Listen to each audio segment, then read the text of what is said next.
ফিলিস্তিনি প্রতিরোধ সংগঠন হামাসের সামরিক শাখা আল কাসাম ব্রিগেড গাজার ভেতরে বহুদিন ধরে আটক থাকা ইসরায়েলি বন্দী আলোন ওহেলের একটি নতুন ভিডিও প্রকাশ করেছে। এই ভিডিও প্রকাশের সময় গাজা সিটিতে ইসরায়েলি সেনাদের ব্যাপক সামরিক অভিযানের মধ্যে প্রতিরোধ যোদ্ধাদের পাল্টা হামলার খবর সামনে এসেছে। সোমবার প্রকাশিত ভিডিওতে দেখা যায় 2 বছরেরও বেশি সময় ধরে বন্দী অবস্থায় থাকা আলোন ওহেল সরাসরি ইসরায়েলি প্রধানমন্ত্রী বেনিয়ামিন নেতানিয়াহুর বক্তব্যের জবাব দিচ্ছেন।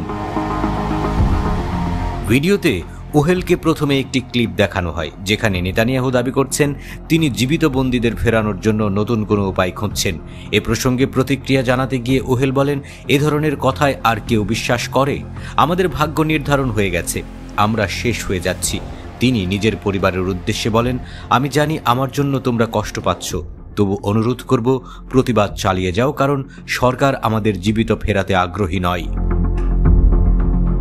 ওহেল অভিযোগ করেন, ইসরায়েলি সরকারের নীতি বন্দীদের মৃত্যুর দিকে ঠেলে দিচ্ছে। তিনি নিজের স্বজনদের প্রতি দুঃখ প্রকাশ করে বলেন, দুর্ভাগ্যজনকভাবে আমাদের জন্য দাঁড়ানো এখন অপরাধ হয়ে গেছে। আমি জানি তোমাদের উপর অমানবিক চাপ আসছে, পুলিশ পর্যন্ত তোমাদের সাথে অপরাধীর মতো ব্যবহার করছে। এছাড়া তিনি যুক্তরাষ্ট্রের বিশেষ দূত স্টিভ উইটকফের প্রতিও আহ্বান জানান। ওহেল অনুরোধ করেন, দয়া করে নেতানিয়াহুকে বন্দীদের হত্যার কাজে সহায়তা করবেন না। যুক্তরাষ্ট্র যেন ইসরায়েলের উন্মাদ সিদ্ধান্তগুলোকে সমর্থন না করে। এদিকে গাজা সিটিতে ইসরায়েলি সেনাদের অভিযানের মধ্যে আল কাসাম যোদ্ধারা একাধিক আঘাত হানার খবর দিয়েছে। ব্রিগেডের পক্ষ থেকে জানানো হয়, 19 সেপ্টেম্বর তারা শহরের সাবরা এলাকায় আল বারা মসজিদের কাছে একটি অভিযান চালায়। ভারী বিস্ফোরক মাইন ব্যবহার করে ইসরায়েলি মার্কাভা ট্যাঙ্কে লক্ষ্যবস্তু করে তারা। এই হামলায় ট্যাঙ্কটি গুরুতর ক্ষতিগ্রস্ত হয়, সেখানে থাকা সেনারা হতাহত হয়। ইসরায়েলি সংবাদ মাধ্যমও সোমবার স্বীকার করেছে, গিভাতি ব্রিগেডের শাকেত ব্যাটালিয়নের এক কমান্ডার সংঘর্ষে গুরুতর আহত হয়েছেন।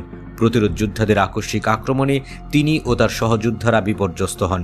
এর আগের দিন 18 সেপ্টেম্বর গাজায় আরেকটি বিস্ফোরণে 4 ইসরায়েলি সেনা নিহত, 8 জন আহত হয়েছিলেন। ওই হামলাটি এমন এক এলাকায় ঘটে যেটিকে সেনারা নিজেদের জন্য নিরাপদ অঞ্চল মনে করত। ইসরায়েলি গণমাধ্যম এটিকে অত্যন্ত কঠিন ঘটনা হিসেবে বর্ণনা করেছে। বিশ্লেষকরা বলছেন, ওই ভিডিও প্রকাশ এবং হামলার ঘটনা একই সঙ্গে ইসরায়েলি সরকারকে দ্বিগুণ চাপে ফেলেছে। একদিকে বন্দীদের পরিবারগুলো নেতানিয়াহুর ব্যর্থতায় ক্ষুব্ধ হয়ে প্রতিবাদ জোরদার করছে, অন্যদিকে গাজায় সামরিক অভিযানের মধ্যে ইসরায়েলি সেনাদের ক্ষয়ক্ষতি বাড়ছে। ফিলিস্তিনি প্রতিরোধ শিবিরের দাবি, অবরোধ ও ব্যাপক ধ্বংসযজ্ঞ সত্ত্বেও তারা ইসরায়েলি সেনাদের বিরুদ্ধে সফলভাবে প্রতিরোধ চালিয়ে যাচ্ছে। হামাসের নেতৃত্ব বারবার বলছে, গাজা হবে ইসরায়েলি বাহিনীর জন্য কবরস্থান। এদিকে আন্তর্জাতিক মহলেও বিষয়টি নিয়ে প্রতিক্রিয়া আসতে শুরু করেছে। মানবাধিকার সংস্থাগুলো ইসরায়েলি অভিযানকে গণহত্যা হিসেবে আখ্যায়িত করেছে। সম্প্রতি অ্যামনেস্টি ইন্টারন্যাশনাল জানিয়েছে, ফিলিস্তিন রাষ্ট্রকে স্বীকৃতি দেওয়া কেবল প্রতীকী পদক্ষেপ, বাস্তবিক পদক্ষেপ ছাড়া এই স্বীকৃতি কোনো ফল দেবে না। একই সময়ে সিঙ্গাপুর ঘোষণা দিয়েছে তারা ইসরায়েলি দখলদারদের উপর নিষেধাজ্ঞা আরোপ করবে এবং ফিলিস্তিন রাষ্ট্রকে সমর্থন জানাবে।